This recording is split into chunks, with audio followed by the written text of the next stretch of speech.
Ana u yaramas Sanjay xalqni sizga qarshi qayrayapti. O'z quloqlarim bilan eshitdim. O'sha yaramas shaharlik ahmoqlarga quloq solmang. Bu elektr stansiyasi bor yo'g'i sizlar uchun bir tuzoq.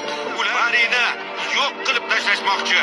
Stansiyani qurish uchun uylaringizni buzishadi. Qishlog'imizni cho'lga aylantirish, shaharga elektr energiyasini yetkazib berishadi. Shahar sizni chalg'itmoqchi birodarlar. Opa-singillar, ogoh bo'ling.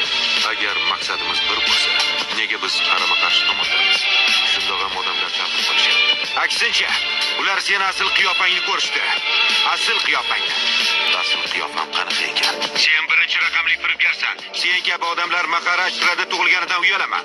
Xalqimga yolg'on va'dalar beryapsizlar. U meni ham sen bilan uchrashib olishimiz kerak. Seni loyiha hisoboti bilan tanishtiraman. Bir daqiqa. Iltimos. Hech narsa bilmaysan.